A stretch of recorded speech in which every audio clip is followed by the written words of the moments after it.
Shalom ou Bracha. Avec l'aide de Hachem, nous allons parler un petit peu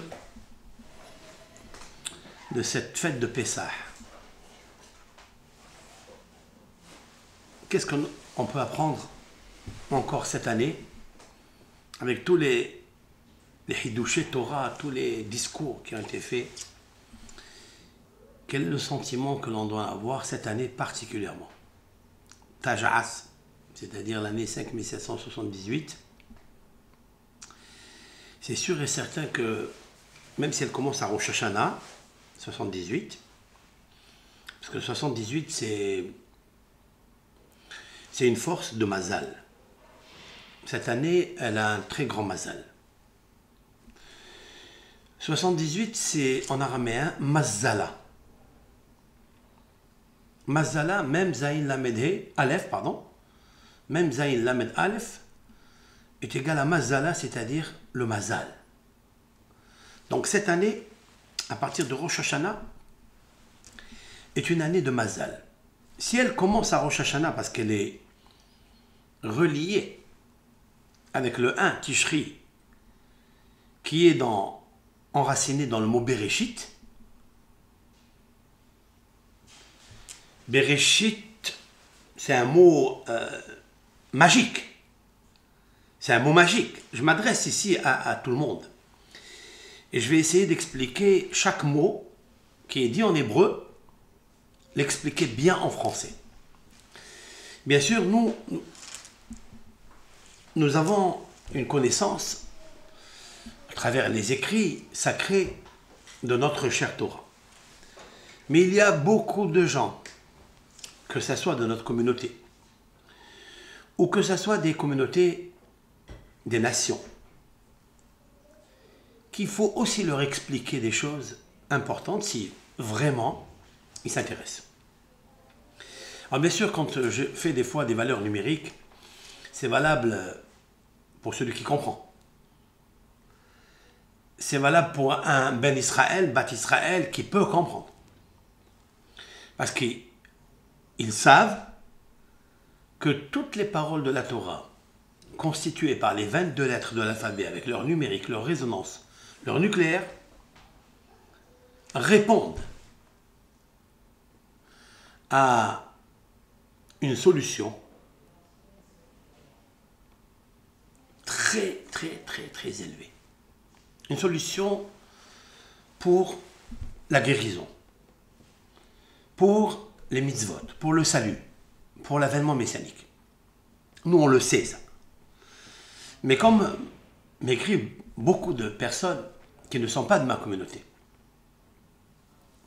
et ô combien des gens aussi de notre communauté qui m'écrivent: Rav, merci de nous expliquer chaque mot en hébreu que vous citez, alors que des fois c'est très intéressant, et on se perd. Et en fait, il est très difficile d'arroser de partout sur V où ça pousse. C'est la raison pour laquelle je vous demande beaucoup de patience dans mes cours, parce qu'il nous faut s'adapter, épouser toutes les générations, tous les niveaux. C'est ça la force d'Avraham Avinu. Notre patriarche Avraham, le père du monothéisme, il y dit à son propos un verset fabuleux. Avraham zaken ba bayamim. Et Avraham était vieux, il venait bayamim dans les jours. Hachem et l'Éternel, Dieu béni soit-il, a béni Avraham bakol, de tout. L'explication littérale, simple. Avraham était vieux et dans sa vieillesse, la Torah témoigne qu'il était richissime. Il lui manquait rien. Shelo hisser be'olamo klum. Il n'y a rien qui lui a manqué dans sa maison.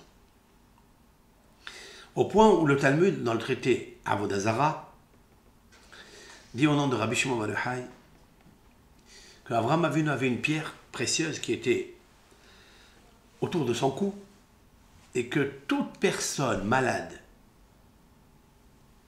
c'est en large, hein, c'est pas malade fiévreux, malade maladie. Malade, ça veut dire qu'il y a un problème de sortir de son bourgeon et de fleurir. De sortir de son emprisonnement quelque. Quand il voyait cette pierre précieuse, il guérissait. Quel est le rapprochement qu'il y a dans ce verset-là avec toutes ces guérisons, ces solutions qu'il a apportées à la génération, à sa génération. Alors, bien sûr, nous pouvons dire un commentaire, une interprétation en fait deuxième degré. Je vais expliquer. Avraham Zaken. Et Avraham était sage, pas vieux. Car le mot Zaken veut dire Hacham. Dans la Torah, chaque fois qu'apparaît un Zaken, un sage, cela veut dire un Hacham. Dans Zaken, c'est ça qui est extrêmement difficile dans mes cours, que lorsque je parle d'un mot, il va falloir le décortiquer, le sortir de son enveloppe. C'est que Zaken, c'est Zekana. Vous avez vu la dichotomie? Zé, celui-ci, Kana a acquis. Il a acquis quelque chose de très important, la sagesse. Quelle est la sagesse d'Abraham? Baba Yamim. C'est qu'il venait avec la génération qu'il était. Il a influencé selon la génération. La génération avait besoin de Emouna, alors Abraham arrosait la Emouna. Elle avait besoin de combattre l'idolâtrie, Abraham a combattu l'idolâtrie. Il y avait de l'injustice dans le monde, Abraham a combattu l'injustice. Mais Abraham Zaken, quelle est la sagesse d'Abraham? Baba Yamim, c'est pas qu'il vient dans les jours, ça veut dire qu'il a vieilli. Et il a acquis chaque jour, comme dit le Zohar, comme dit la Gemara. Non, plus que ça. Quel est le Rav qui est intelligent? C'est celui qui est Baba Yamim, qui va avec la génération, qui épouse la génération, qui s'adapte à la génération. C'est ça Baba Yamim. Alors, lorsque tu obtiens ce succès, Vachem Berach et Avraham Bakol. Alors l'Éternel, il bénit Avraham. Si une personne, elle veut être bénie, il faut que tous ces commentaires, ces cours, soient adaptés à la mesure de chaque personne. Mais combien ici, sur les ondes, il est très difficile de connecter, de se brancher à toutes sortes d'êtres humains, à tous les niveaux, aux croyants, aux mécroyants, à ceux qui s'en foutent et qui critiquent et qui postent des commentaires sans comprendre. Bien sûr, c'est difficile. Mais Abraham avait cela aussi dans sa génération. Il a rencontré des difficultés énormes dans la génération d'Abraham. Il a perdu des heures et des heures et des journées pour expliquer à un idolâtre que son idolâtrie est caduque et qu'elle est néant et qu'elle ne vaut pas la peine de perdre la vie pour elle. Parce qu'elle n'a jamais sauvé personne. Et Abraham de démontrer qu'il existe un maître dans le monde. Il a commencé à tisser la Emouna. Il a commencé. Mais il n'a pas terminé. La génération qui a terminé la Emouna, c'est la génération de Moshe Rabbeinu. C'est ceux qui ont traversé la mer Rouge.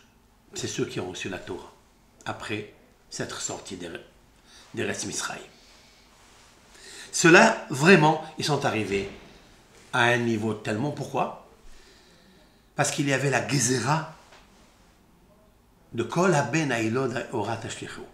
Nous allons expliquer ce soir, avec l'aide de Hachem, pourquoi le soir de Pessah, en Eretz Israël, un jour, en diaspora, en galoute malheureusement encore, 2 jours, pourquoi il s'appelle l'El à Seder, le soir du Seder? De quel Seder s'agit-il? Alors bien sûr, la première réponse, le Seder, c'est parce que il est un ordre de 15 pratiques. C'est-à-dire, à partir de Kadesh, Urhatz, Karpatz, c'est le Kiddush, on se lave la main après le Kiddush, après on trempe les céleris dans l'eau salée ou dans le vinaigre, ça dépend des coutumes, etc. jusqu'à la fin, 15e pratique que nous pratiquons. Voilà, parce qu'il y a un ordre. Ça, c'est la première réponse. La deuxième réponse, pourquoi il s'appelle Seder? Parce qu'il nous faut boire 2 verres de vin. Il y en a 4 coupes de vin à boire ce soir-là, en rapport avec les 4 langages et termes de la délivrance, qui sont postulés, qui sont écrites dans la Torah, concernant la sortie d'Égypte. Et il faille les boire dans un ordre suivi. On ne peut pas boire le 3e avant le 2e. Autrement dit, qu'il nous faut lire la Haggadah, le récit de la sortie d'Égypte, entre 2 premiers vers. Si quelqu'un il a lu les 4 vers de vin, et après il a récité la Haggadah, il n'a pas été acquitté. Donc, il est précisé que nous devons faire attention avec rigueur, à cet ordre chronologique cité par nos sages. Voilà une deuxième réponse, pourquoi il s'appelle Leil HaSeder. Si ce sont des réponses qui sont plausibles, acceptables, elles sont vraies aussi. Mais nous allons donner 2 autres raisons pourquoi il s'appelle la nuit du Seder. L'ordre. Mais après avoir posé une deuxième question.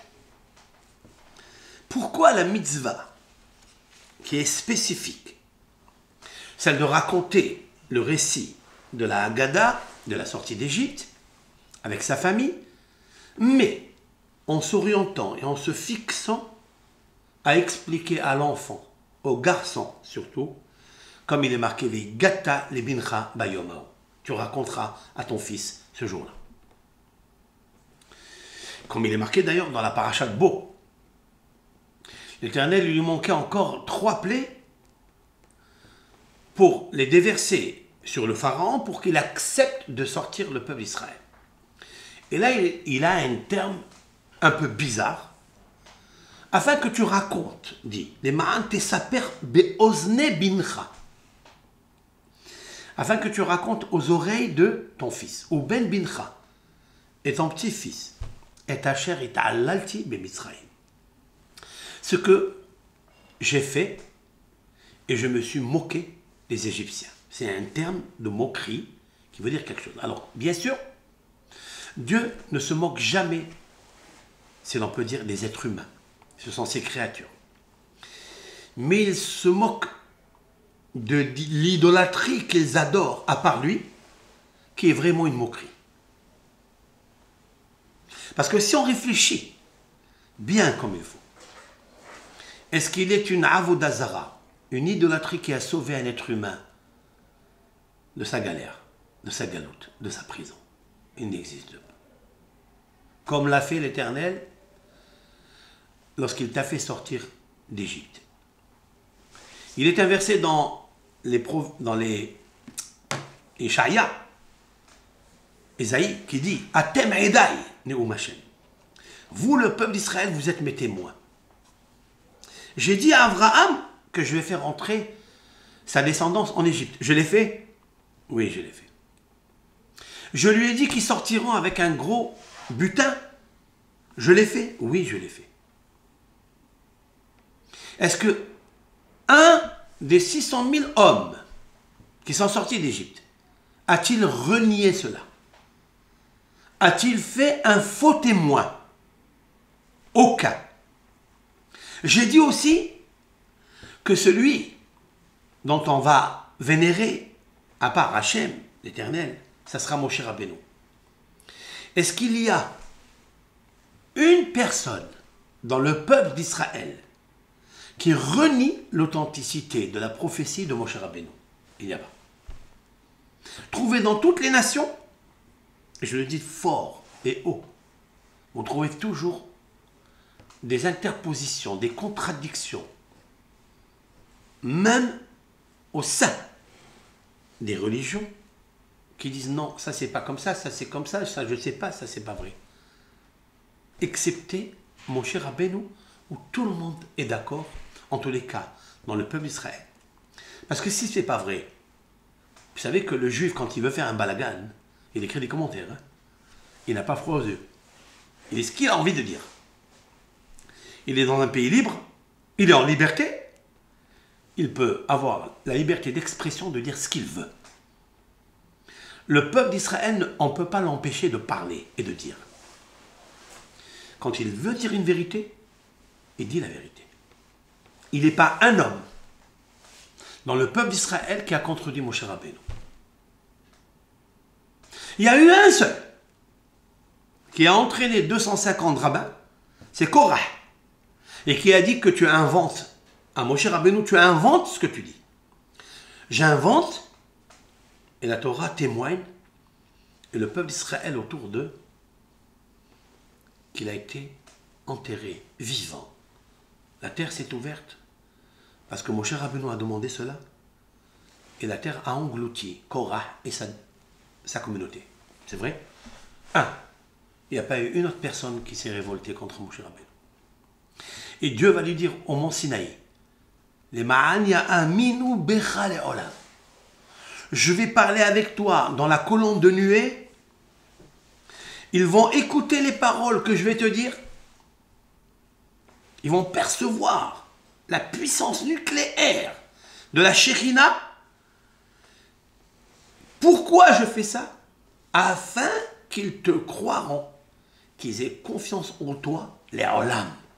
C'est quoi les olam? À jamais, jusqu'à la venue du Mashiach, où le monde sera dans l'ordre. Pour l'instant, il est en désordre. C'est vrai? Pourquoi on l'appelle El Seder? Et pourquoi il est une mitzvah de raconter à son fils? Pourquoi à son fils et pas à sa fille? Il fallait dire mitzvah, les saper, betiat mitzraim, les chol hamishpacha, toute la famille. Ouah, son fils et à sa fille. Pourquoi à son fils? Maintenant, il y a une autre question qui se pose. Pourquoi, dans les autres fêtes, à Shavuot, on ne dit pas, et les Hachamim n'ont pas exigé de nous, d'éduquer les enfants d'une mitzvah importante de danser avec la Torah, de veiller toute la nuit. C'est facultatif, c'est pas obligé. C'est pas tout le monde qui veille la nuit de Shavuot. Il n'est pas un mitzvah de prendre son fils. Il y a une mitzvah d'éduquer son fils.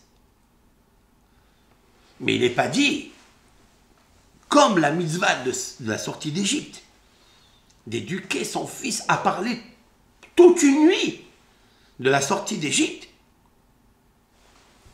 et de pratiquer un seder comme le Kadesh ou Hatz, Karpatz. Veigata levincha, tu raconteras à ton fils. C'est vrai? En fait, ces deux questions, il y a une seule réponse, avec l'aide de Hachem, qui mérite d'être comprise, qui mérite d'être intégrée, imprimée en soi, afin de rentrer, avec l'aide de Hachem, avec une grande joie, au Leil HaSeder. Ce Leil HaSeder qui commence, Ma nishtana laila hazeh mikol halelot. Quelle différence qu'il y a entre cette nuit-ci et toutes les autres nuits? Quel mot, ma? C'est quoi ce ma qui est posté juste au début de la Haggadah? Et l'enfant doit demander justement, ma? Quelle est la raison? Pourquoi cette nuit elle est différente? Et pourquoi elle est différente? Parce que cette nuit elle est différente de toutes les autres nuits. Elle est différente de Shavuot. Elle est différente de la Sukkot. Pourquoi? Parce qu'il n'y a pas une mitzvah particulière de raconter à son fils. seulement la sortie d'Égypte, que nous étions des esclaves. Nous avons fait l'idolâtrie.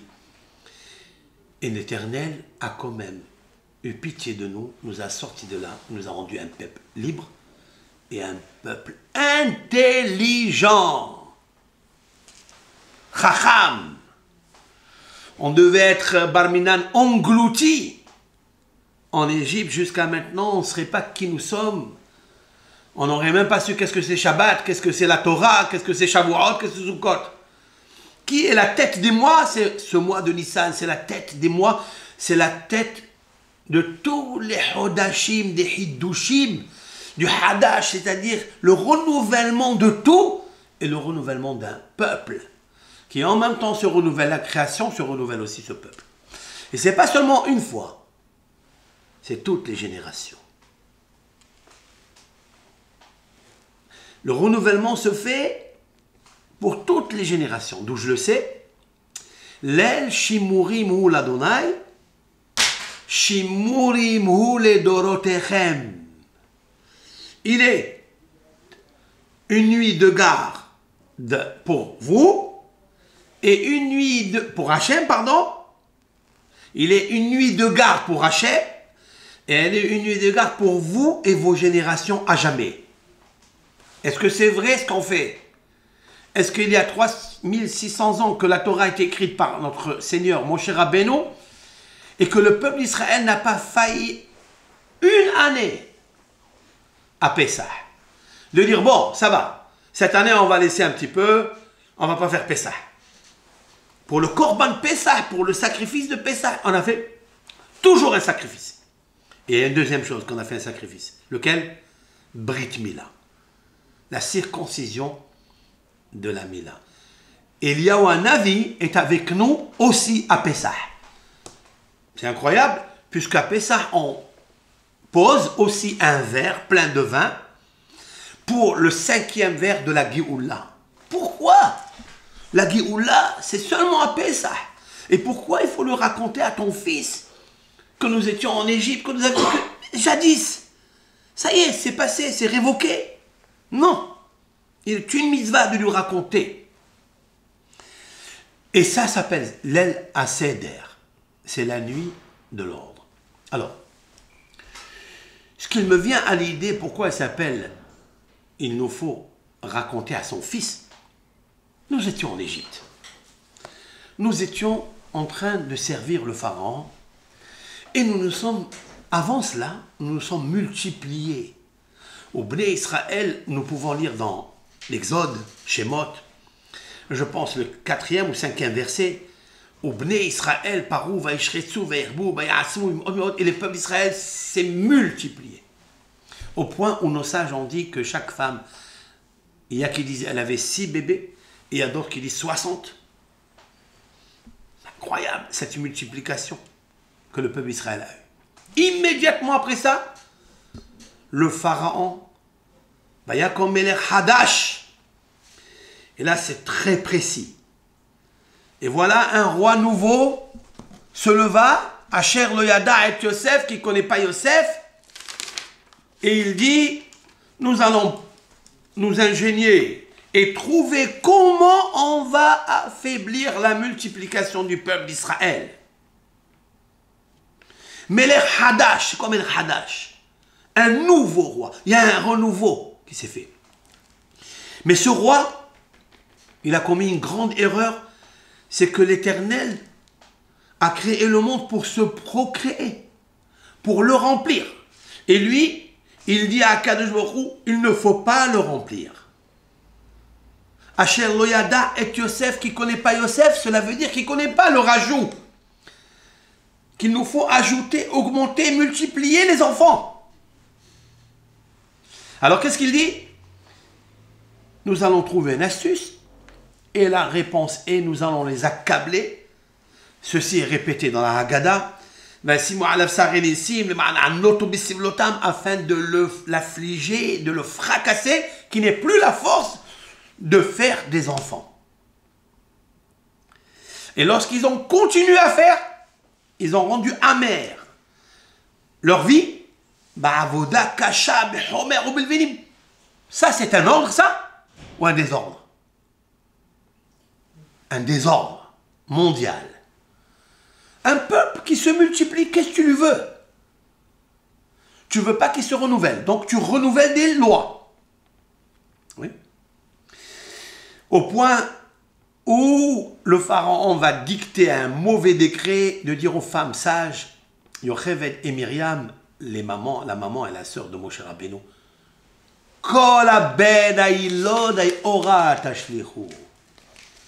tous les enfants mâles qui naîtront, vous le jeterez dans le Nil. Et toutes les filles, vous les laissez vivre. Voilà la réponse à ma deuxième question. S'il est une mitzvah de raconter à son fils, parce que c'est sur le fils, c'est sur le garçon qu'il y avait le décret du pharaon. En tuant les petits, nous allons amoindrir la multiplication, le nombre des bénis Israël, et les papas, les bénis Israël, ne pourront plus faire des enfants. D'ailleurs, Amram, le père de Moshe, est tombé dans le piège. Il a divorcé de sa femme Yocheved. Merci Myriam, Anévia, la prophétesse.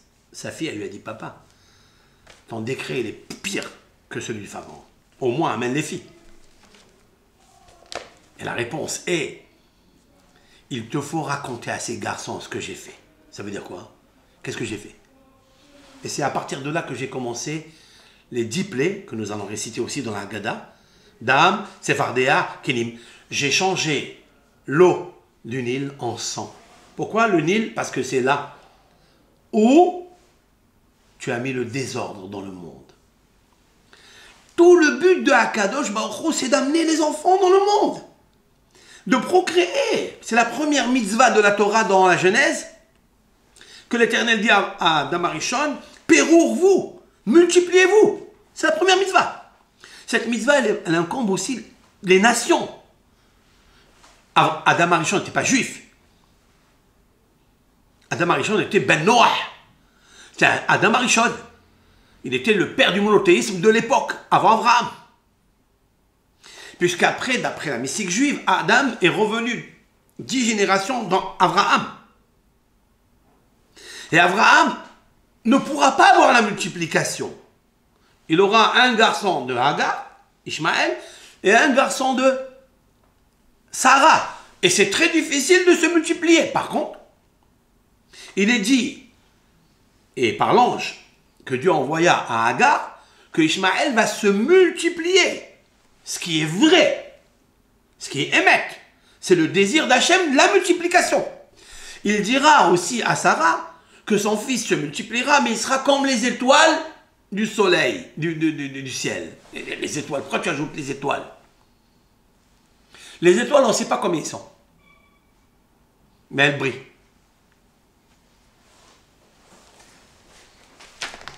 Ça veut dire que Isaac va éclairer le monde par la lumière des étoiles. Jusqu'à la guerre des étoiles, à la fin, messianique. Parce qu'il manquera à Ishmaël ce rajout que la multiplication sera comme les étoiles du ciel. Maintenant, le pharaon arrive, il fait un désordre complet de ce que Akadosh a décidé, le roi des rois. Tu veux faire du hadash, oui? Qu'est-ce qu'il fait à Akadosh Baruch? Dans Parashat Bo, même, quand il finit, juste avant de placer la 10e plaie, qui est la mort des premiers-nés, qui est d'ailleurs bizarre, cette mort, c'est une opération chirurgicale où tous les premiers-nés égyptiens sont morts. Il n'y a que l'ange Akadosh Baruch Hu qui peut le faire. Comme c'est marqué dans la Bible, vous pouvez le lire. Et là-bas, il est une mitzvah très importante, qui est la première mitzvah de la Torah, par laquelle on commence, le peuple d'Israël a commencé, laquelle? Ha-Hodesh ha-Zelachem. Ce mois-ci, pour vous, Rishon ou les Hoti Hashana, il est le premier mois de toutes les fêtes. Ça veut dire qu'il est la tête des mois. Mais pourquoi il a commencé par le mot Ha-Hodesh? C'est le début du Seder. C'est le début du Seder, bien sûr. Mais pourquoi il a commencé le début de l'ordre, Seder, en français c'est Seder, c'est l'ordre. Pourquoi il a commencé par le mois Hodesh? Parce qu'il te faut rappeler que le pharaon envoya comme Melech Hadash. Parce que le pharaon est un roi nouveau, oui, qui a mis du désordre dans l'ordre. Via Kadosh Baruch Hu, il dit maintenant, moi, je vais te montrer qu'est-ce que c'est que l'ordre dans le désordre. Et c'est la raison pour laquelle, pour nous, le mois de Nissan, c'est lui l'ordre, hein, qui ordonne et qui fixe la chronologie des fêtes, la Torah. C'est vrai? C'est Leil HaSeder, la nuit de l'ordre aussi, parce que c'est la nuit de la Géoula, à la fois la Géoula de Mitzrayim, mais aussi la Géoula future, parce que la future délivrance, celle du... Ça sera à Nissan, oui. Ça sera... À Nissan? Ça sera à Nissan. D'accord, d'accord, mais pourquoi? Pourquoi elle sera comme ça? C'est pour ça que ça s'appelle pas Leil HaSeder. Leil HaSeder, pourquoi Leil HaSeder? La nuit de l'ordre. Ça ramène l'ordre, c'est aujourd'hui on est dans le désordre. Voilà, donc c'est ça mon cours. On va commencer ce cours. Maintenant on a les deux réponses. La première, pourquoi elle s'appelle Leil HaSeder? Parce qu'elle est reliée avec un mauvais décret qui a changé l'ordre chronologique que Dieu a voulu, a pensé que ce monde se remplisse de sa gloire. Comme il est marqué, Mil'oua Haaretz vekivshua, remplissez la terre. Car Dieu désire que la terre se remplisse des êtres humains. Et ces êtres humains doivent tous se relier ensemble, faire la paix ensemble pour unir Akadosh Baruch Hu dans son monde. Le pharaon est venu, il a fait un changement de l'ordre, donc il a créé le désordre en jetant les petits bébés dans le Nil. Il y a qui disent qu'ils sont donc 600 000 enfants hébreux. Et c'est là, enfants hébreux, eux aussi d'autres, égyptiens aussi, ils ont commencé à jeter aussi les Égyptiens. Aussi, c'est marqué dans le texte. Et pour cela, Akadosh Baruch Hu, il a dit, eh bien maintenant je vais mettre de l'ordre dans le désordre. Cette réponse que j'ai donnée, c'est le Maharal de Prague qui l'a donnée. Pour la première question. Maintenant, on sait qu'est-ce que c'est que l'ordre ou pas le désordre. C'est quoi l'ordre? En fait, quand on regarde ce monde, on a l'impression, et là je rentre dans la Emouna, je rentre dans le Bitachon Bachem. Parce qu'il nous faut nous rappeler que la base de toute notre religion, de toute notre foi commence là, maintenant, dans ce 15 Nissan, à Pessah. C'est la raison pour laquelle la Torah va nous dire qu'il ne nous faut pas avoir une miette, hein, de pain, de hametz, qui fermente. Il ne faut pas qu'il soit dans toutes tes maisons, dans tes poches, dans ton cœur surtout, dans ton cerveau, dans ton esprit. Il ne faut pas qu'il y ait du hametz, c'est-à-dire de la fermentation. Pourquoi? Quand tu arrives à Pessah, le 15 Nissan, tout est balayé. Toutes les forces qui te rappellent l'idolâtrie de l'Égypte doivent être balayées. Et tu devras raconter ce soir-là l'El Shimurim, c'est-à-dire c'est une nuit de garde. C'est une nuit de garde. Qui a commencé cette nuit de garde? Depuis longtemps, elle a commencé. Elle a commencé chez Avraham Avinu. Avraham Avinu, c'est le soir de Pessah.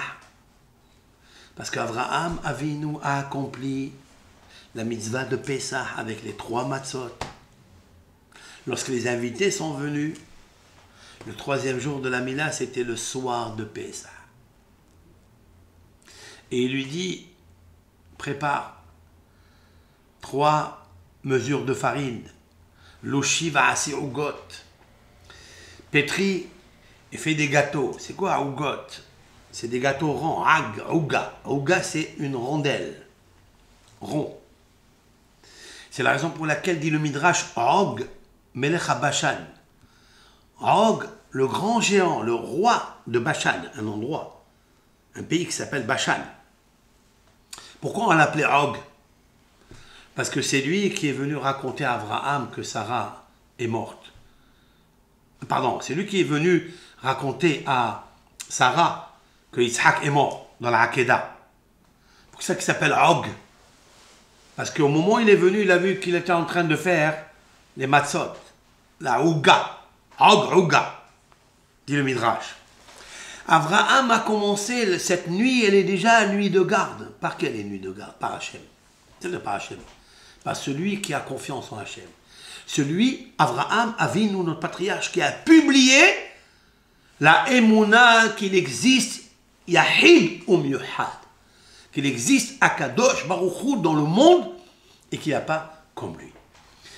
Tout le Ham Israël doit se réunir cette nuit-là pour extraire les puissances d'influence positive pour toute l'année. Il doit se renouveler, il doit faire teshuva, d'enlever tout le hametz.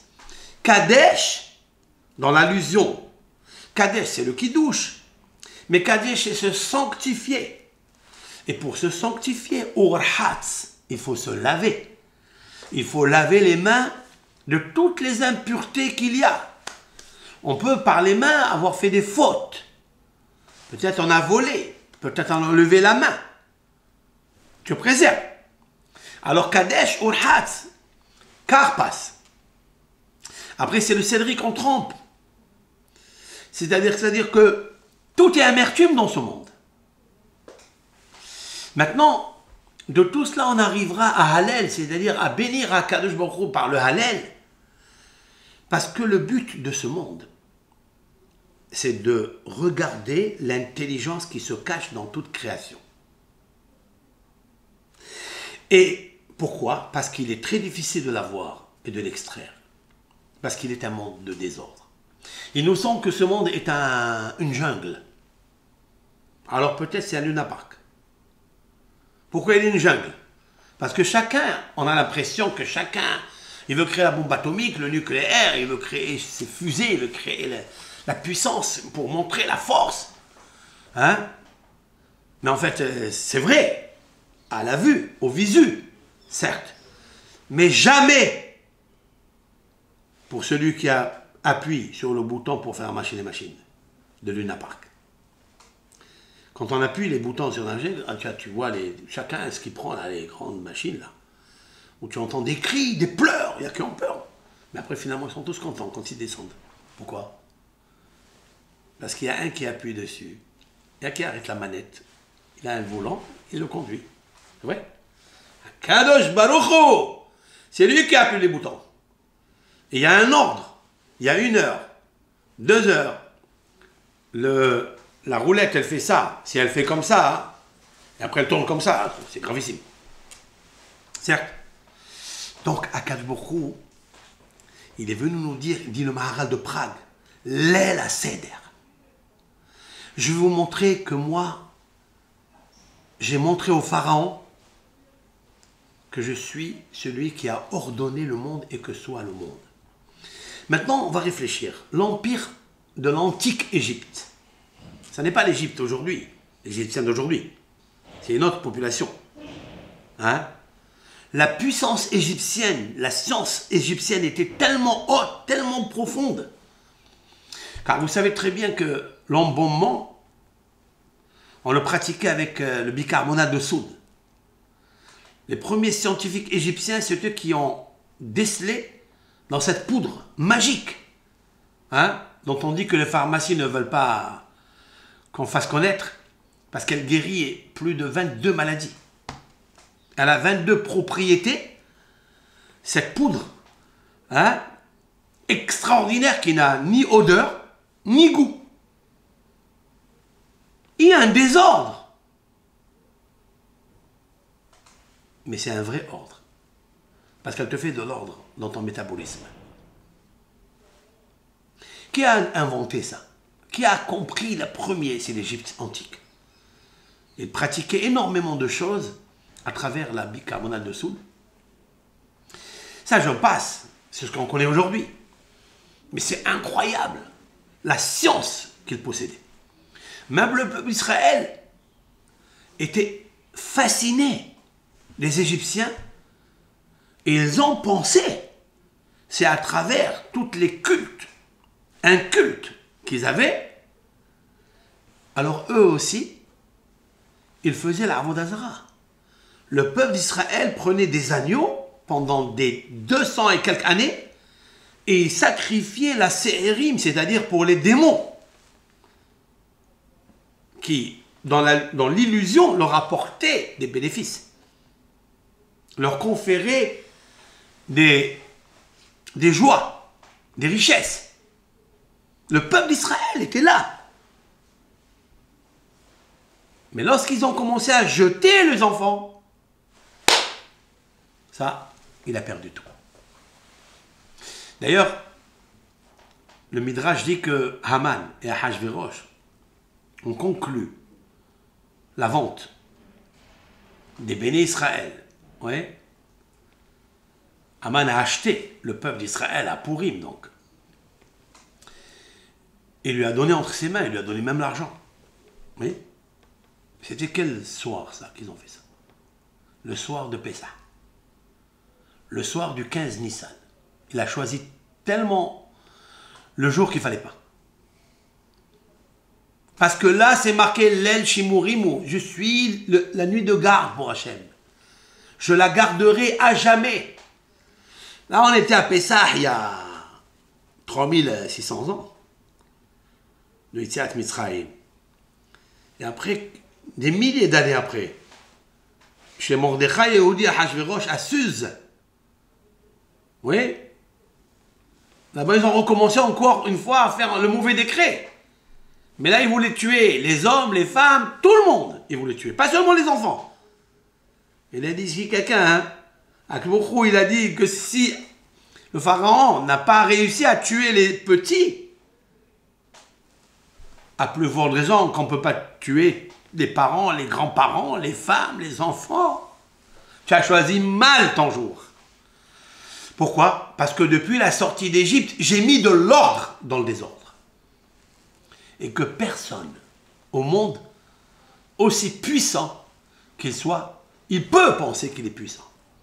Et même sa puissance, c'est l'Éternel qui le fait monter très haut pour le faire descendre très bas, comme il a fait pour Haman, qui était le 7e parmi les princes de Assuérus, de Ahashverosh.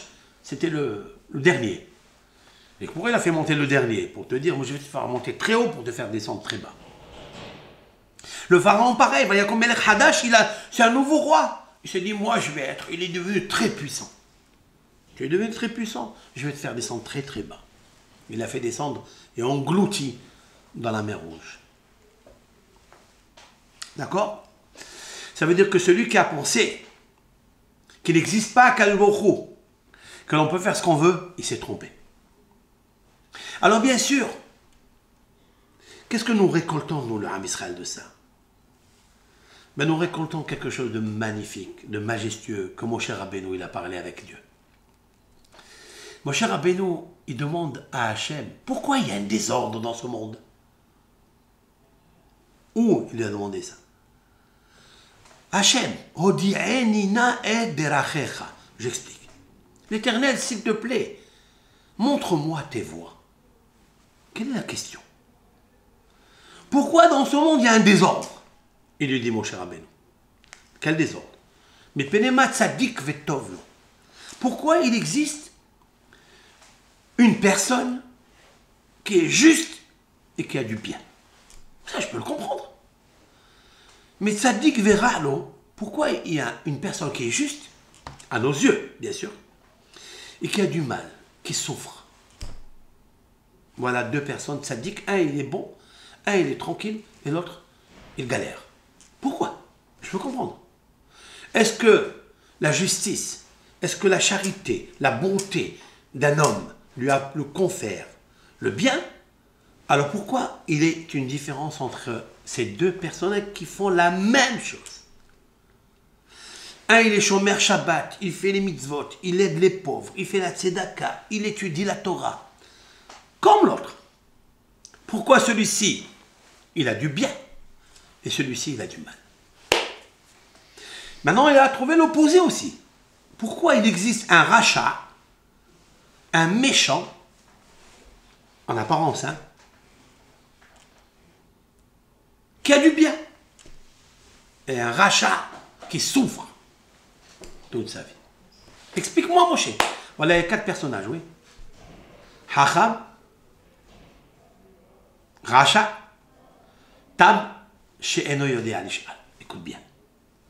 Il est dans la Haggadah 4 enfants. À ces 4 enfants, il faut répondre. Pourquoi le Maguide, le conteur de la Haggadah, a posté dans la Haggadah 4? Il peut y avoir 5 aussi, il peut y avoir 3, il peut y avoir 8. Parce qu'il n'y a que 4. Il y a 4 saisons. Il y a 4 verres de vin. Il y a 4 lettres du tétragramme. Et c'est lui qui conduit tout. C'est la raison pour laquelle Akadosh Baruch Hu lui répond: Moshe, tu verras toujours ma nuque derrière, mais jamais tu verras ma face. Le Tam Sofer, un des grands commentateurs de la Torah, 18e siècle de Hongrie, le rabbin de Hongrie, un savant de la Torah, demande la question de Moshe, elle est claire, la réponse de Hachem, elle n'est pas claire. Autrement dit que celle de Moshe, elle est en ordre. Demande Moshe pourquoi il n'y a pas un ordre dans ce désordre que je vois. Il y a 2 tzadikim, un qui a du bien, un qui a du mal, et l'autre il y a Racha, qui a du bien et l'autre il a du mal. C'est un ordre qui n'est pas un ordre. Qu'est-ce qu'il lui répond? Dieu en désordre. Il lui dit, écoute, tu verras derrière. Là, derrière, tu vas voir derrière, mais tu verras jamais devant. Qu'est-ce qu'il veut? La réponse est la suivante. Que ce monde, il nous semble un désordre. Ouais, mais c'est un vrai Luna Park. Si tu veux t'amuser dans ce monde, tu peux t'amuser. Seulement, il faut que tu aies dans ta tête que si tu veux monter, alors que moi, toujours, j'ai peur que mes enfants ils montent dans l'écran drôle. J'ai énormément peur. Il est arrivé des catastrophes. C'est vrai. Et encore, je peux avoir raison d'avoir peur. Parce que, quelle est la réponse? Parce que toujours, on dit, mais c'est structuré, ouais, c'est fait avec une précision, on appuie sur une manette, ça marche, on descend. De temps en temps, ça arrive des catastrophes. C'est pour ça qu'on a confiance à celui qui guide les manettes, c'est vrai. Et encore, il y a des failles des fois. Mais moi, j'ai confiance en un Akadosh Baruch Hu que jamais il se trompe. Jamais. C'est pour ça que je joue avec lui dans ce monde en désordre. Moi, même si c'est une jungle, quand je dis moi, ça veut dire le peuple d'Israël, même si c'est une jungle, je rentre dedans. Il y a des tigres, il y a des loups, il y a des bêtes féroces, mais ils ne me touchent pas, parce que je m'amuse avec eux. Autrement dit, que quand il te vient une crasserie, quand tu viens une galère, quand tu viens une souffrance, amuse-toi avec elle. Ne la contredis pas, ne te fâche pas avec ça. Parce que tu sais que cette galère-là, ce tigre, ce Nabucodonosor, ce Haman, ce Paro, tous ceux-là qui veulent faire du mal au Ham Israël, ça n'est que des tigres entre les mains de Akadosh Baruch, qui appuie sur la manette, qui les oriente quand il veut, il les fait arrêter quand il veut. Et il mange, il griffe, parce que lui, il veut. Je lui fais confiance. C'est ça l'El Shimurim ou l'Adonai. C'est ça, c'est une nuit de garde. L'Hachem, nous devons, le peuple d'Israël, comprendre que cette nuit du 15 Nissan, elle est une nuit de garde. Depuis jadis, depuis longtemps que le monde est monde. Mais elle sera aussi Shimurim, 2 fois Shimurim. Elle est aussi une nuit de garde, les Dorotechem. Pour vos générations, il faut que tu te mettes ça dans la tête. C'est une mitzvah de le lire, ce pasouk. C'est une grande mitzvah de Bitachon Bachem, de lire ce pasouk, que cette nuit-là, elle est Shimurim, parce que Dieu, il a mis de l'ordre dans le désordre qu'a créé le Pharaon. Et en plus, par lequel des signes zodiacaux il a commencé? Par le bélier, qui est le mois de Nissan, qui est le mois du bélier. Oui, mois du printemps, c'est le mois du bélier. Il a commencé justement par celui que le pharaon pensait avec toute l'Égypte, qu'il était l'adoration égyptienne, qu'il est la tête des mois. Il a rendu un ordre pour tous les mois de l'année. C'est lui l'ordre de toutes les générations, de toutes les six zodiacaux, de toutes les planètes. C'est le bélier. Mais pas parce qu'il fait Banishtana. Pas à cause de ça. Parce que Ma, c'est Akadosh Baruch Hu. Je répondrai au mot qui est magique. Manishtana. La valeur numérique de Ma. Comment? 45. C'est quoi 45? 45 dans la Kabbalah, dans la mystique juive, c'est le nom d'Hachem. Je vais vous dire comment. Parce qu'il faut bien l'assimiler. Yud, comment on lit Yud? Yud, Vav, Dalet. Yod, Yud, Vav, Dalet. Après, He, He, Aleph. Après, Vav, Vav, Aleph, Vav. Après, He, He, Aleph. Valeur numérique de tout ça, 45. Ma.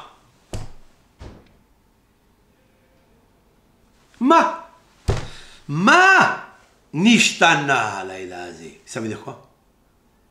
C'est Ma, c'est Akadosh Baruch Hu. Yudke Vavke dans sa plénitude qui a changé cette nuit-là. Mikol Alelo, de tous les exils. Vous savez avec quel mot? Le futur roi Mashiach délivrera le peuple d'Israël? Avec le mot Ma. D'où je le sais? Parce qu'il est marqué que lorsque la première fois Dieu s'est révélé à Moshe Rabbeinu, il lui a dit à Kadosh Baruch Hu, va sortir le peuple d'Israël d'Égypte, c'est toi le libérateur, le seul, unique, ne cherche pas à comprendre, je veux toi, pas personne d'autre. Comme il est marqué dans la Bible, vous pouvez le lire. Qu'est-ce qu'il lui a dit Moshe Rabbeinu? Vi'im imu yomruli ma Hashemo. Et s'il me demande ma Hashemo, comment il s'appelle? Ma Hashemo. Ma Hashemo. Ma, c'est son nom de Hachem. C'est la raison pour laquelle ce Ma, il est puissant. Au point où l'Égypte, dans l'appelée des premiers-nés, ils lui ont dit, quand ils sont sortis d'Égypte, il lui a dit, Mazot asitalanu. Qu'est-ce que tu nous as fait? Que nous avons répudié Israël de l'esclavage. Qui va faire cet esclavage maintenant? Qui va construire encore les pyramides? Autant que le peuple d'Israël était en Égypte, il y avait la richesse, l'abondance. Ouais. Il dit alors, maintenant qu'ils sont partis, il dit Mazot asitalanu. Ça veut dire qu'ils ont voulu capturer le nom de Dieu qui s'appelle Ma. Parce qu'ils ont voulu faire un désordre dans l'ordre.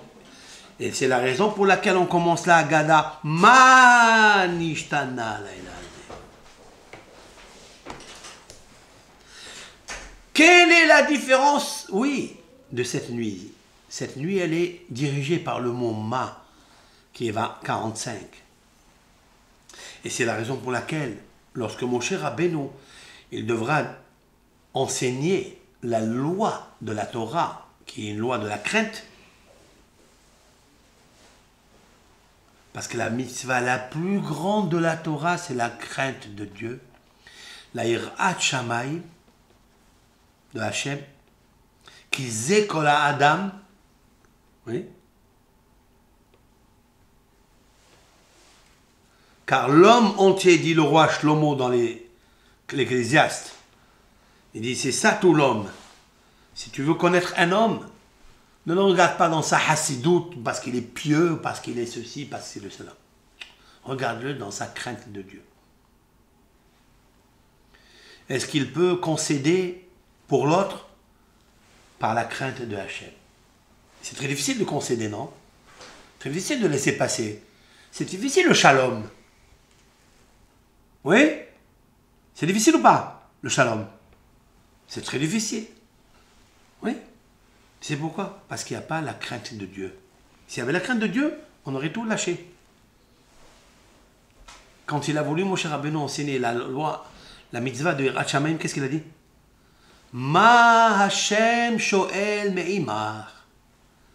Ma ve'ata Israël, et maintenant Israël, ma Hashem shoel me'imar. Qu'est-ce que Dieu demande de toi? Qu'est-ce que Dieu demande? Ma shoel me'imar. Voilà ce qu'il demande de toi. C'est de faire attention à ma, c'est-à-dire le nom de Dieu. Tu as compris? C'est pour ça que l'ange qui s'est battu avec Yaakov Avinu, qui est descendu en Égypte après, Yaakov Avinu l'a combattu et l'a vaincu. Au point où l'ange lui dit, Ma Shemecha, comment tu t'appelles? Ma Shemecha, qui a demandé l'ange? L'ange a demandé à Yaakov, Ma Shemecha. C'est Ma qui est ton nom. C'est le Ma de Akadosh Baruch Hu qui est la valeur numérique de 45, qui est la valeur Yud Kevav qui est dans sa plénitude. Oui? Et bien c'est lui, Nishtana, c'est lui qui nous sauvera cette nuit-là, le 15 Nissan, pour l'avènement messianique. Et c'est la raison pour laquelle le Mashiach, c'est lui qui mettra de l'ordre dans le désordre mondial.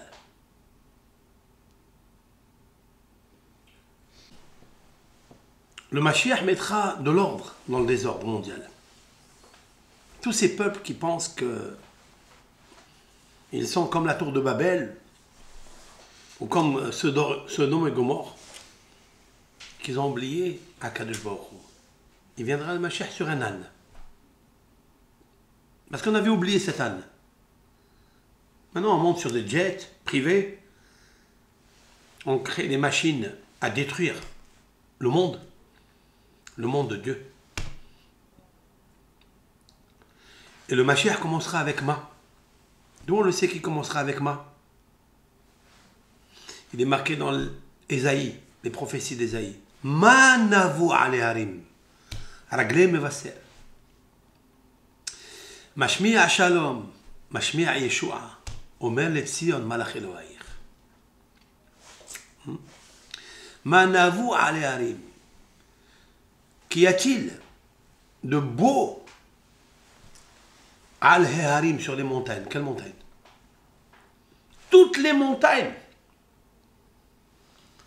vont se déplacer pour aller voir la montagne du mont Moria, la montagne de Moria, qui s'est appelée au temps d'Avraham Avinu la montagne de Moria. Pourquoi elle s'est appelée la montagne de Moria?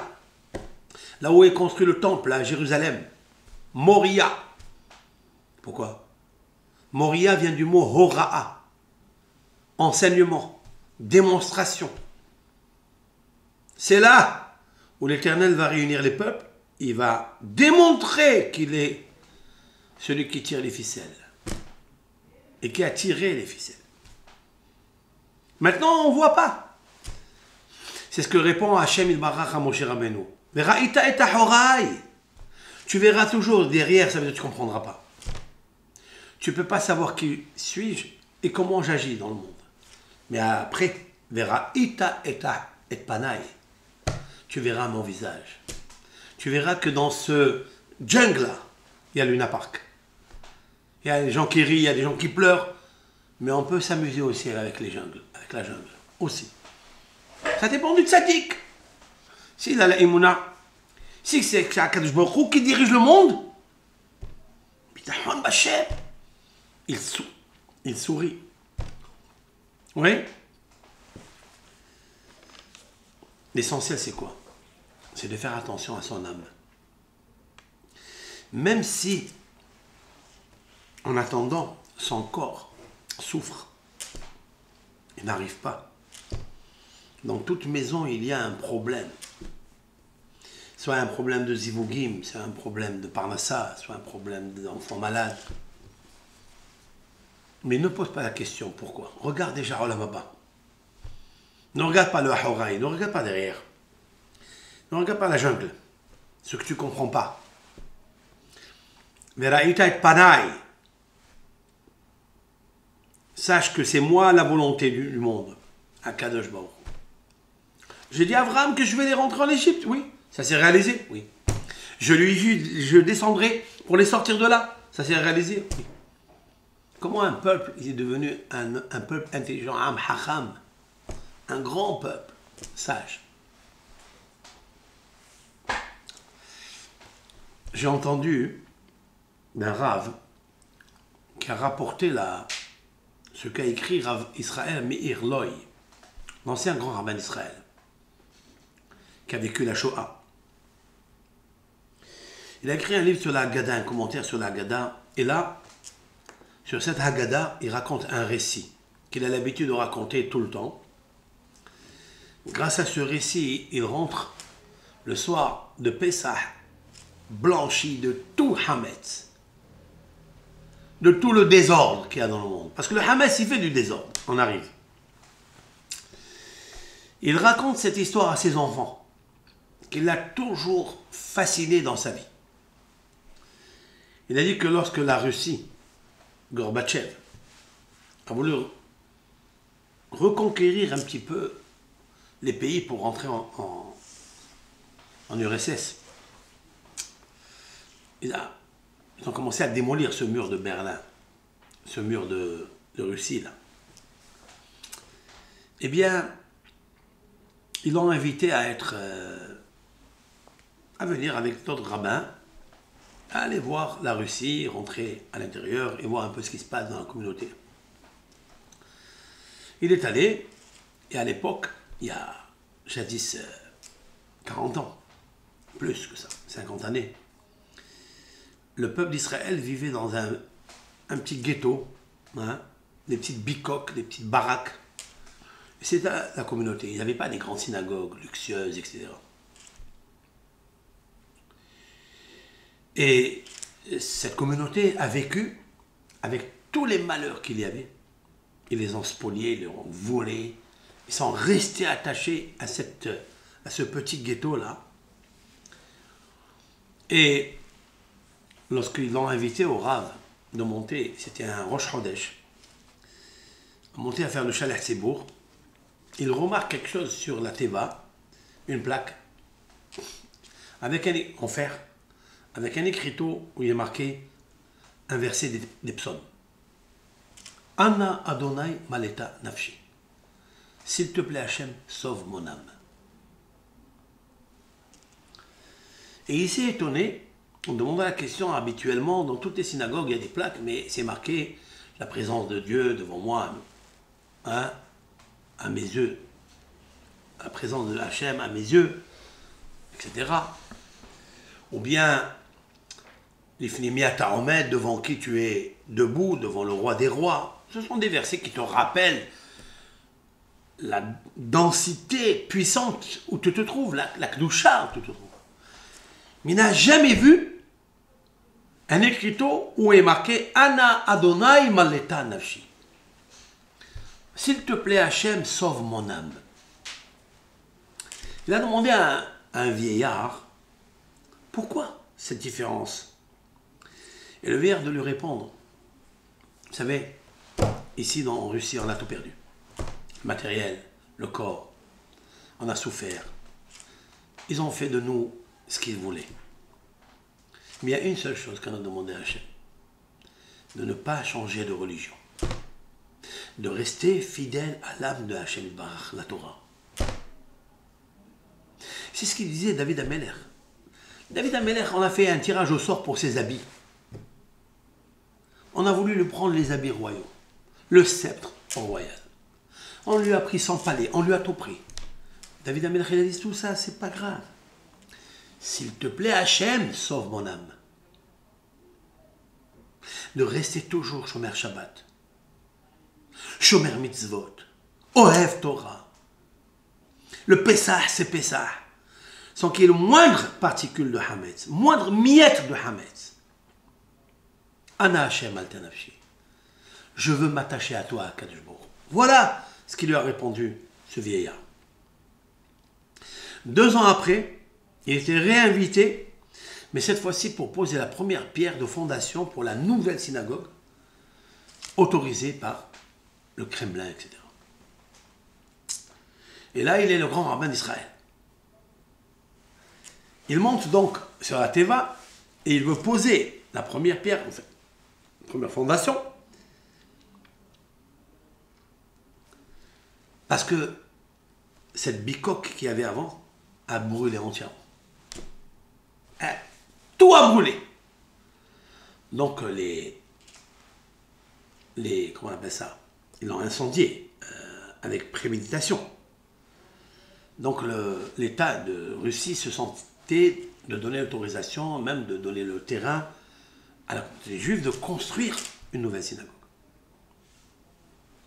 Pour montrer que on veut la paix et on veut reconquérir le monde. Le Rav, il s'approche, donc pour faire la première pierre de fondation, il s'approche de lui une personne avec une plaque dans la main. Et il lui donne la plaque. Qu'est-ce qu'il y a marqué dans la plaque? Ana Adonai Malta Anavi. Et il lui dit, tout a brûlé, calciné, disparu. C'est envolé en cendres. La seule plaque qui est restée, c'est celle-là. Dieu sauve mon âme. Le peuple d'Israël a subi des tragédies meurtrières, criminelles, poursuivies d'un endroit à un autre, d'un pays à un autre. On leur a tout pris. Et on a pensé, ça y est, Dieu, il n'a pas d'ordre dans le monde. C'est la jungle. Chacun fait ce qu'il veut. Mais il y a un verset que David Amelech, il a dit, Ana Adonai, s'il te plaît Hachem, tu es l'ordre. C'est toi l'ordre mondial. C'est toi le créateur de ce monde. Sauve mon âme. C'est pour ça que le soir du Pessah, c'est très très important de dire Ma nishtana laïla hazeh. Ma navu ale harim v'ragle mevaser. Va venir un jour au point où les montagnes vont danser de joie. Ragle, c'est quoi ragle? Les pieds de l'annonciateur. C'est qui? Eliyahu Hanavi. Quand il va venir? Disent nos sages, le 15 Nissan, il sera là. Eliyahu Hanavi viendra le 15 Nissan pour annoncer la venue du Mashiach. Et pourquoi c'est le 15 Nissan? Pourquoi c'est le soir de Pessah? Le premier jour de Pessah, pourquoi? Manishtana, Manavu Manishtana. Combien seront contentes toutes les montagnes devant le mont Moria? Parce que là se trouve le point du monde, le premier point, la prémisse du monde. La première partie extraite de Adam Arishon, c'est de la terre de mont Moria. Ma, valeur numérique Adam. Adam a fauté. Il est revenu en réincarnation 1000 fois, 10 000 fois, pour que Eliyahu Hanavi un jour il annonce. Il va faire entendre à tous les peuples. Les montagnes, ils sont considérés comme les peuples, parce qu'ils considèrent qu'ils sont des montagnes très hautes, orgueilleuses. L'idolâtrie. Dans toutes les montagnes, disent nos sages dans le traité Avodah Zarah, ont posté des idoles. Toutes ces montagnes vont fracasser, vont faire fondre leurs idoles pour faire entendre l'unicité de Dieu. Ça sera annoncé par Eliyahu Hanavi. Et en plus, Eliyahu Hanavi va aller voir celui qui contient, et ça je l'ajoute moi, 2 lettres Ma dans son nom. C'est qui? Moshe. Même Shin et Moshe, même Ehe, c'est Ma. Et le Shin, c'est quoi le Shin? C'est 300. C'est quoi 300? 300, c'est la valeur numérique Elohim dans sa plénitude. Ça fait 300. Ça veut dire que Dieu, sa Neshama, la Neshama de HaKadosh Baruch Hu va faire descendre une partie dans Moshe. Ça sera sur les montagnes parce qu'il est enterré sur le mont Nevo. Har Nevo, sur une montagne. Combien les montagnes vont être heureuses de ne pas avoir connu où était enterré Moshe Rabbeinu. Parce que s'il était connu, ils auraient fait de lui une idole. Et ça, Akadosh Baruch Hu ne veut pas cette idole-là. Mashmiya Shalom, Mashmiya Yeshua, celui qui va faire entendre la paix, celui qui va faire entendre la délivrance. Omer le Tzion, la suite du verset. Il va dire à Tzion, Malach Elohim. Malach Elohim. Ma, en deux mots, lach. Malach, ça veut dire régner, Melech. Malach a régné Elohim. Depuis longtemps, ton Créateur, le Dieu béni soit-il, a régné. Mais personne ne l'a vu. Mais Tzion, elle le savait. Tzion a Kdusha. Tzion, c'est le Beth Amikdash, où est posée la Shekhinah du Beth Amikdash. Ça s'appelle Tzion. C'est pas comme ils disent certains provocateurs, les sionistes et les sionistes, ça n'a rien à voir. Le plus grand sioniste, c'est Akadosh Baruch Hu, puisqu'il a appelé l'endroit Tzion. Pourquoi il s'appelle Tzion? Ça ne vient pas du mot sioniste. Pas du tout. Tzion, ça veut dire Tzioun. C'est un marquage. C'est le territoire qui est marqué par Dieu, seulement ce territoire, pour se faire marquer et remarquer par le peuple. C'est le seul endroit où on peut prier, parce que la prière, elle va directement par une configuration parallélisme, du bas vers le haut et du haut vers le bas. Tu comprends? C'est ça l'idée essentielle. Maintenant, écoute bien. Et je termine avec ça. Le Tour, un des grands poskim, le Tour, qui a écrit ses livres, le Tour, Rabbi Yaakov ben Yehiel, celui qui a écrit la codification du Shulchan Aruch, mais le Tour. Il a écrit 4 volumes qui sont d'autoroute d'encre. Toutes les halachot répertoriées dans ce classique qui s'appelle le Tour. Il a écrit concernant Pessah. Il y a 7 jours de Pessah, oui. 7 jours de fête de Pessah. Donc le premier, le deuxième, le troisième, le quatrième.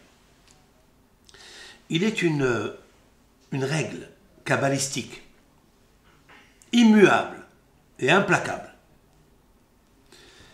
Lorsque le premier jour de Pessah, il tombe un lundi, par exemple, il faut savoir que Tisha B'Av, il tombera un lundi. S'il tombe un Shabbat, comme cette année, le premier jour de Pessah, il tombe un Shabbat, Tisha B'Av tombera un Shabbat, il sera repoussé. C'est vrai? D'où on le sait. Le principe kabbalistique, il est comme ça. Atbash. Atbash. Alors, bien sûr, j'explique pour les Béné Israël, la communauté de Juifs, mais aussi pour ceux qui et celles qui nous écoutent, qui voudraient comprendre un peu ce qui se passe dans ce monde-là. Ça veut dire que le calendrier kabbalistique n'est pas le calendrier conventionnel. Nous avons 22 lettres de l'alphabet. Je répète beaucoup parce que les 22 lettres sont, en hébreu, bien sûr, sont des fondements du monde. C'est par elles, grâce à elles, que le monde est créé. Le corps humain, il est créé grâce aux lettres, les lettres qui font lettres, L', qui font apparaître toutes les dimensions que l'on connaît, toutes les dimensions qui recèlent, les 22 lettres de l'alphabet. Donc nous commençons par la lettre Aleph, pour ceux qui connaissent ce petit schéma. Aleph, Bet, Gimel, Dalet, He, Vav, Zayin. Ça c'est les 7. 1, 2, 3, 4, 5, 6, 7. Aleph, 1. Bet, 2. Gimel, 3. Dalet, 4. He, 5. Vav, 6. Zayin, 7. 7 jours de Pessah, oui. Si l'on prend la première lettre de l'alphabet, Aleph. avec la dernière lettre de l'alphabet. La dernière lettre, c'est laquelle? Tav. Tav, c'est la lettre Tav. 400. La valeur numérique 400. Ça aussi, c'est kabbalistique. Le premier jour de Pessah, Aleph, oui. Premier jour. Tisha B'Av, il tombera quand? Tav, c'est Tisha. C'est les initiales de Tisha B'Av, oui. C'est le 9 Av, la destruction du premier temple. Et la destruction du deuxième temple. Le Aleph, premier jour de Pessah. Il faut que tu saches que s'il tombe lundi, Tisha B'Av, la ruine de Jérusalem, ouais, la ruine de la Shekhina, du Beth Amikdash, tombera un lundi. Tu as compris ou pas? Le deuxième jour de Pessah, qui va avec le Shin. C'est quoi Shin? Shavuot. Si le deuxième jour de Pessah il tombe un mardi, par exemple, il faut savoir que Shavuot, le don de la Torah, tombera un mardi. Etc., etc. Le Zayin, écoute bien ça. Le 7e jour de Pessah, avec quoi il tombe? Yom HaAtzmaut. Le jour de l'indépendance. C'est quelle lettre? Aïn. Aïn, c'est combien? 70. C'est pas cette année? Nous avons déjà diffusé une vidéo sur Trump, le nom de Trump dans l'Exode, où je rappelle, dans cette vidéo, il y a 3 mois, 2 mois et demi. D'ailleurs, elle est devenue virale. Elle a 3 mois. Vous regardez sur YouTube, elle a plus de 66 000 vues en 3 mois. 66 000 vues. Moi, j'ai même pas pensé qu'elle allait étonner le monde. Je l'ai fait avec naïveté, vraiment avec naïveté, en commentant un des versets de la Bible par des séquences kabbalistiques des noms de Trump. C'est même pas ni pour provoquer quiconque. Parce que j'explique dans cette vidéo que les noms des prénoms des hommes, en tous les cas, qui vivent avec nous, et qui ont réussi, si l'on peut dire ainsi, à devenir des chefs d'État puissants, figurent leur nom, leur prénom dans la Torah. Et là-bas, j'explique.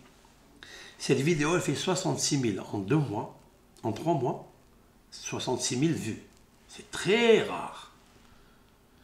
Et elle fait 370 000 minutes d'écoute. 370 000 minutes d'écoute. C'est énorme. Moi, je n'ai pas pensé, j'étais vraiment innocent dans tout ça. J'ai commenté ce que je pense. Oui. C'est la raison pour laquelle j'essaie d'expliquer ce que je suis en train de dire maintenant. Cette année, le 7e jour de Pessah, il va tomber donc avec, s'il tombe un mardi ou mercredi, oui, mercredi, cette année Pessah, non, cette année c'est vendredi, vendredi soir, cette année le premier jour. Maintenant le 7e jour, il tombera un vendredi, samedi, dimanche, lundi, mardi, mercredi, jeudi. Jeudi. Le jeudi donc, le Yom HaAtzmaut, le jour de l'indépendance. Vous avez vu le Aïn? Vous avez vu le 70? Je répète. Le Aleph, il va avec le Tav. La première lettre de l'alphabet, elle va avec le Tav. Donc, ce que je dis maintenant, je le cite au nom d'un grand maître du XIIe siècle. Le premier avec la Tav, le deuxième avec le Shin, le troisième avec le Resh, oui, le quatrième avec le Kouf, le cinquième avec le Tzadik, le 6e avec le Fe, le 7e avec le Aïn. Za. Zaïn, Aïn. C'est quoi ça? Mazal. Valeur numérique 77. Ça a commencé en 77. En l'année 5777. Et 77, c'est Mazal.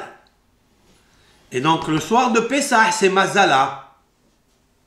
C'est pour ça qu'on commence Ha Lahma Anya. Lahma, valeur numérique, Mazala. Mazala, ça veut dire le Mazal. C'est un grand Mazal qui peut se produire dans cette période-là. Il va y avoir, comme je l'ai dit dans cette vidéo, une grande révolution pour la paix. Seulement pour la paix. Avec l'aide de Hachem. En tous les cas, on doit prier.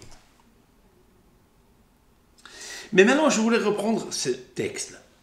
Le premier jour que tombe le 15 Nissan, c'est-à-dire le soir de Pessah, tombera Tisha B'Av. Quelle est la corrélation qu'il y a entre ce phénomène magique? C'est pour nous dire que nous, on pense que c'est un désordre. C'est vrai?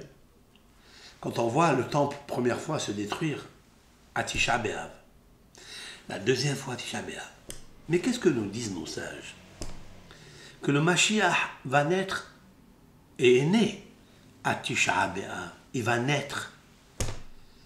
La correspondance extraordinaire, c'est que là où tu vois le désordre, tu vois la ruine, tu vois la difficulté, tu n'en peux plus, c'est là-bas où tu dois attendre un Mashiach. C'est dans le désordre qu'il y a le plus grand ordre qui se construit. C'est la raison pour laquelle le premier jour de Pessah, c'est là où Akadosh Baruch Hu il va annoncer la venue du Mashiach. Car c'est le mois de Nissan, viendra le Messie, le prophète. Pour moi, parce qu'on me demande énormément, voilà, je veux vous le dire, ça ne sera aucune autre personne qui sera le Messie, seulement Moshe Rabbeinu. Cela veut dire quoi? Je ne cite pas une parole de ma connaissance ou de mon prof chef, c'est une parole du Zohar HaKadosh au nom de Rabbi Shimon Bar Yochai, tirée de l'Ecclésiaste du roi Salomon. Ma shehaya hu shehiyeh. Ce qui était dans le passé, ce sera dans le futur. Qu'est-ce qui était dans le passé? Qu'est-ce qui sera dans le futur? Rabbi Shimon Bar Yochai fait remarquer que Shlomo Ameler a posé ici un secret énorme. Ma shehaya hu. Ce qui était, il sera. Même Shinhe, Moshe, valeur numérique. Donc, l'acrostiche de Ma Shehayahu, ce que c'était, il sera le Mashiach pour la sortie d'Égypte, il sera le Mashiach pour la sortie de Edom, de la galoute de Edom. Moshe Rabbeinu, ça veut dire lui-même. Il est marqué même dans les prophéties de Bilam. Ad ki yavo Shilo. Lo yasur shevet miouda. C'est pas Bilam, c'est Moshe Rabbeinu, pardon. Lo yasur shevet miouda. On n'enlèvera jamais le sceptre de la royauté de Yehuda jusqu'à la fin des temps. Ad shiavo Shilo, jusqu'à que viendra Shilo. C'est qui Shilo? Shin Lamedé, valeur numérique 340. Shin Yud Lamedé, pardon. Shin Yud Lamedé, valeur numérique 345. Valeur numérique Moshe. Jusqu'à ce qu'il viendra Moshe. Ça sera Moshe Rabbeinu. Ceux qui croient, tant mieux. C'est lui qui nous a sortis d'Égypte. Et celui qui nous sortira de la dernière galoute. Sûr et certain. Sûr. Et c'est la raison pour laquelle le premier Nissan, Akadosh Baruch Hu nous a fait sortir grâce à Moshe. Et à Tisha B'Av, il est né Moshe dans le Gilgul du Mashiach. Retenez ça bien comme il faut. Et c'est la raison pour laquelle Zah, le Zayin, le 7e jour de Pessah, il correspond à 70 parce que Yom HaAtzmaut. Ha'atzmaut, c'est l'indépendance et le Aïn c'est le 70. Et l'année 70 c'est celle-là. L'année 70 de l'indépendance d'Israël, c'est celle-là. Et là commencera la paix dans le monde. En tous les cas, il nous faut prier pour la paix, que tout le monde se calme. Et nous attendons celui qui va mettre de l'ordre dans les ordres. C'est tout. Et voilà donc le message que nous devons apprendre dans cette fête. Que tous les désordres qu'il y a eu, où sont passés l'Égypte antique? Où elle est? Tandis que le peuple d'Israël qui devait être noyé et oublié de sa multiplication, il est là. Il est en train de vous parler. Il est en train de fêter la fête de Pessah. Il y a même des non-juifs qui se convertissent au judaïsme pour faire la fête de Pessah. Viendra un moment où tous les peuples fêteront la fête de Pessah, même s'ils ne sont pas sortis d'Égypte. Parce qu'ils comprendront que l'Éternel, il nous a fait sortir à tout moment d'Égypte. Chacun a son Égypte. Mais la plus grosse difficulté, disent nos sages, ça n'est pas de faire sortir quelqu'un de l'Égypte. C'est de faire sortir l'Égypte de lui. Ça, c'est plus grave et c'est plus difficile. Et voilà pourquoi il y a l'imperfection et le désordre dans le monde. Parce que tant que personne n'est sorti de son Égypte, et que l'Égypte n'est pas sortie de sa personne, eh bien, il est personne. C'est pourquoi nous prions à Kadosh Baruch Hu qu'il envoie Melech HaMashiach en cette fête de Pessah, avec la Emouna que nous a transmis à Kadosh Baruch Hu à travers les prophètes Abraham, Yitzhak, Yaakov, Moshe, Aaron, Yosef, David ou Shlomo, Alem Shalom. Zchut HaTorah, qu'elle protège le Ham Israël et le monde pour arriver à une paix finale. Et là, on verra 14 mai, 15 mai, des choses merveilleuses qui vont se produire dans le monde. J'ajouterai pour cela une vidéo avec l'aide de Hachem où je montrerai, après les travaux, parce que je suis en train de travailler sur cela, et je veux d'abord m'assurer, pour ne pas dire n'importe quoi, et afin que Akash Baruch Hu réalise tout ce que Moshe Rabbeinu a écrit dans la Torah. Amen et Amen. Kol tov lachem, birkat Aaron HaKohen alechem, ועל בניכם ועל בנותיכם, שמו את שמי על בני ישראל ואני אברכם. כל טוב.